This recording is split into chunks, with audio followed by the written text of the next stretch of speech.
Jed, may timeline na bang ibinigay si SP Soto kung kailan sila maglalabas ng desisyon sa hiling ni PBBM? Na magsusumite sila ng formal request para doon sa hiling na kapangyarihan ni Pangulong Ferdinand Marcos Jr. Huwag niyong patahimikin ng issue sa flood control ha. Tignan niyo kung gaano kadaming mga Pilipino ang apektado dahil sa mga baha. Wala na rin ako talagang masabi. Minsan napapabuntong hininga na lang ako Parang what if kaya kung di tayo sa Pilipinas nakatira? Zainab Harake mga kadinatics. Nako, DDS na ba? Hay! Gustong-gusto niya talaga pananagutin yung mga taong may kinalaman sa flood control project mga kadinatics.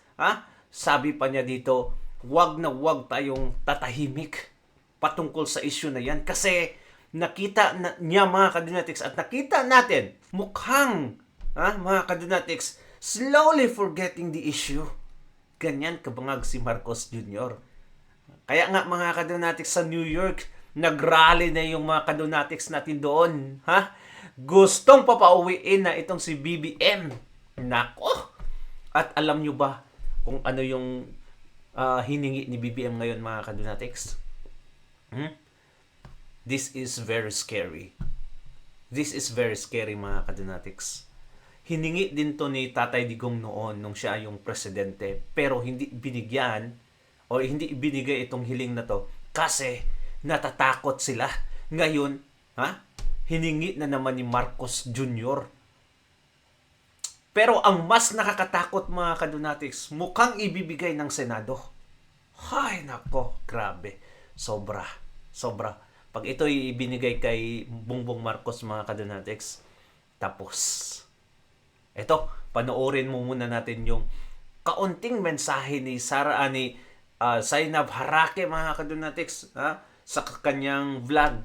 Bumisita kasi siya sa isang pamilya na kung saan, yung pamilya na yun mga kadonatics ay isa sa mga biktima ng flooding sa Pilipinas mga kadonatics at eto, panoorin natin. Huwag niyong patahimikin ng issue sa flood control ha. Tignan niyo kung gaano kadaming mga Pilipino ang apektado dahil sa mga baha. Wala na rin ako talagang masabi. Minsan napapabuntong hininga na lang ako Parang what if kaya kung di tayo sa Pilipinas nakatira? Oh no.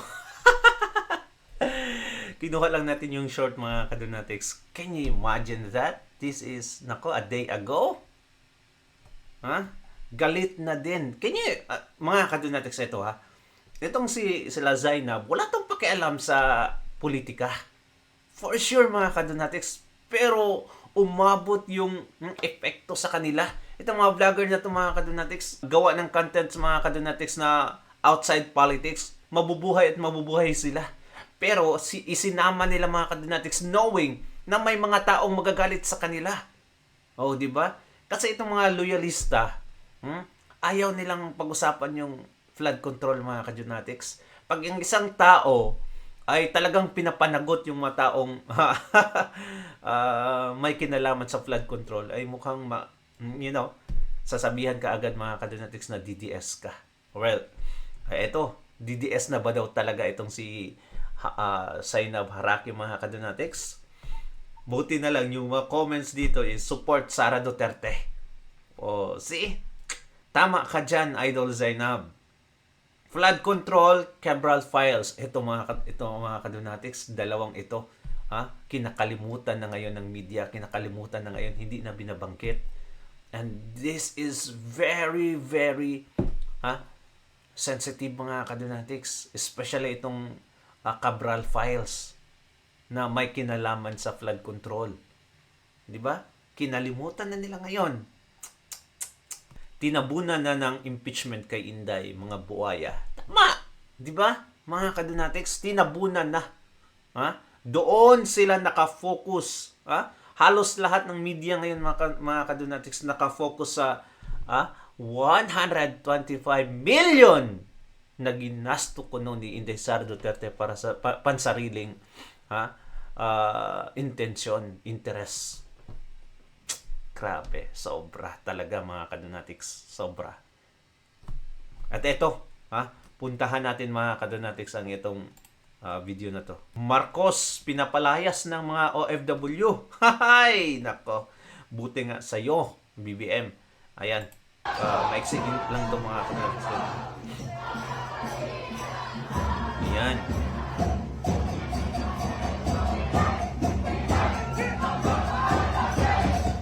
Yan. Yan.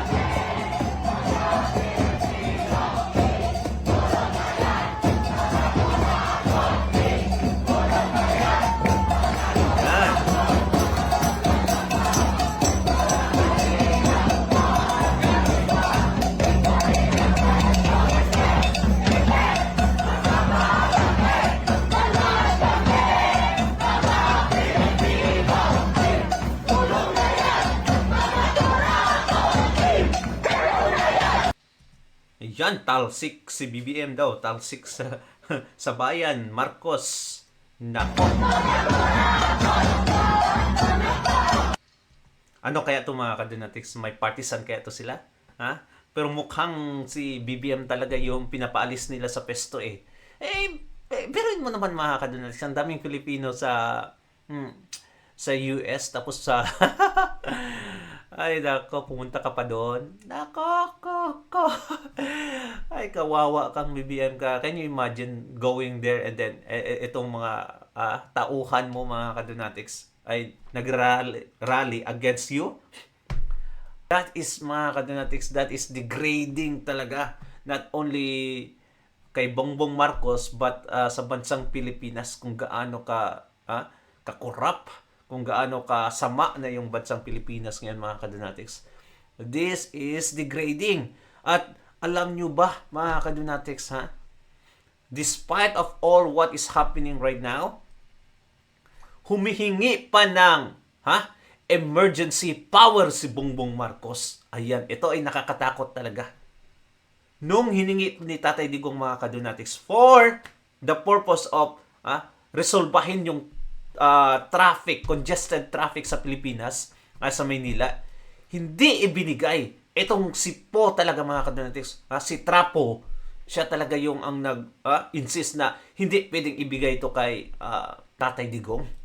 Kaya mga kadonatics, hindi talaga natin na experience yung maluwagang biyahe dyan sa Maynila. Kasi hindi ibinigay nitong si Trapo. You know what, mga kadonatics, gusto ni Tatay na maibsan yung trapiko. Bakit kailangan pa niya ng emergency power? Well, in fact, he can just, do a program, mga kadonatics, proclaim a program that makes the traffic uncongested. Pero hindi yan, mga kadonatics, hindi yan basta-basta. Ang daming dadaanin, para bago ma-proklama yan, mga kadonatics. We are bureaucratic. Ay, nako. Ang daming mga proseso. Pag kasi may emergency power ka mga kadonatics, hindi ka nadadaan sa mga prosesong yun. Diretso na implement. Pero hindi binigay. Sayang talaga. Ngayon, hiningi nitong si Bongbong Marcos. Bakit mga kadonatics? I don't know for a fact na ibinigay na pinag-iisipan na ngayon ni Soto kung ibigay ba o hindi. Nako, nakakatakot mga kadonatics. What if gamitin to sa kanyang pansariling interest mga kadonatics na mananatili sa pwesto? What if mga kadonatics?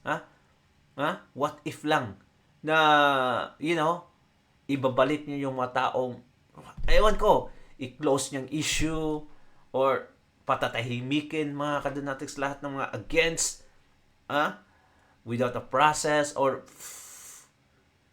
there could be a lot of effect mga kadonatics pag the Senate will agree to this request mga kadonatics. Nakakatakot. Baka hindi na siya bababa. Oh no! Ito, panoorin natin yung report mga kadonatics. Nakakatakot talaga. Jed, may timeline na bang ibinigay si SP Soto kung kailan sila maglalabas ng desisyon sa hiling ni PBBM?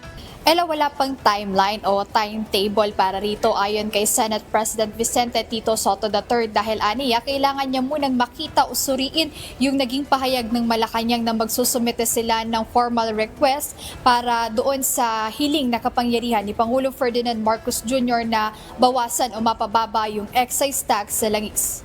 Well, so eto, dito pala sa report na to mga kadonatics, yung power na hiningi ni Bongbong Marcos for emergency, yung emergency power ay para, pababain yung langis. Ito kaya, totoo kaya ito mga kadonatics? Ito ba talaga yung purpose niya? Ha? Ito ba talaga mga kadonatics? Nako, I don't think so. Handang makipagtulungan ang Senado sa hiling ni Pangulong Ferdinand Marcos Jr. na mabigyan ng emergency powers para matugunan ang lumulobong presyo ng langis. Ngunit ayon kay Senate President Vicente Tito Sotto III, dadaan ito sa masusing pag-aaral. Well, i-consider yan ni Soto. Alam naman natin kung gaano katuta itong si Soto mga kadonatics sa administrasyon. So, he would definitely consider this. But maraming mga senador ang aalma nito mga kadonatics for sure. Kasi magagamit to sa, hindi magandang paraan. Mahirap na. Ayon sa Senate President, bagamat bukas ang Senado sa mabilis na aksyon, kailangan muna niyang mabusisi ang bawat detalye ng naturang direktiba bago magbigay ng konkretong timeline para sa pagpasa nito. Dagdag ni Senator Soto, mula pa nitong weekend ay patuloy ang pakikipag-ugnayan nila sa Office of the Executive Secretary tungkol sa mga panukalang batas para suspendehin ang excise tax sa langis, maging ang bill kaugnay ng pagpayag sa pag-angkat ng biofuel upang matugunan ang epekto ng pagtaas ng presyo ng gasolina. Bagamat wala pang timetable, ayon sa senador ay inaasahang aasikasuhin niya ito ngayong araw. Kaugnay nito para naman kay Senate Finance Committee Chairperson Senator Sherwin Gatchalian, kinondena niya yung biglaan o napakalaking pagtaas dito sa presyo ng mga produktong petrolyo na aniya dapat itong maimbestigahan ng Department of Energy kung yung mga ipinapatupad na oil price hike ay tugma doon sa inventory ng mga oil companies sa kasalukuyan dahil maaaring ang pinapatawan nila ng oil price hike ay yung mga old stocks nila na hindi naman dapat patawan ng dagdag presyo. Ayan muna update. So, wag mong kondenahin yung pagtaas ng diesel or gasoline kasi natural talaga yan dahil sa gera. Kondenahin mo itong si Marcos. Mga kadol, can you imagine umabot sa 100 plus yung diesel. Grabe. Wala silang takot sa gobyerno mga kadonatics kasi alam nila magnanakaw din ang gobyerno. Ayon, pinataas hanggang 105.90 yung fuel, yung gasoline mga kadonatics. Buti na lang nabisto. Nakita nyo naman siguro yung nag-viral na photo mga kadonatics. Nag-viral siya dahil 102 yung diesel per liter tapos 90 ang gasoline mga kadonatics. Napakasakit niyan sa bulsa mga kadonatics. Saan ka aabot sa isang litro mga kadonatics? Saan aabot yung isang litro mo? Baka 11 kilometers lang yan. Tapos ayun, nakakagalit talaga mga kadonatics, di ba? Paano na lang ang Pilipinas talagang pababa mga kadonatics yung Pilipinas. Paurong tayo instead na, pataas, makikita talaga natin na, bumababa na yung Pilipinas mga kadonatics. As far as economy is concerned, yung dignity natin, lahat mga kadonatics, lahat. So, paano lang yung kinabukasan ng kabataan, di ba? Yung kabataan yung kinabukasan ng bayan? No! Ay, nako. Ang kinabukasan yung leader mga kadonatics, pag masama yung leader, wala tayong kinabukasan. Kahit pa napakaganda yung ginawa ng mga kabataan mga kadonatics, pag ang leader yung masama, walang kinabukasan tayo. Ay, nako. Anyway, thank you so much mga kadonatics. Comment down below and subscribe. At babasahin natin yan mga kadonatics sa lahat ng mga hinaing nyo. God bless you. Bye-bye.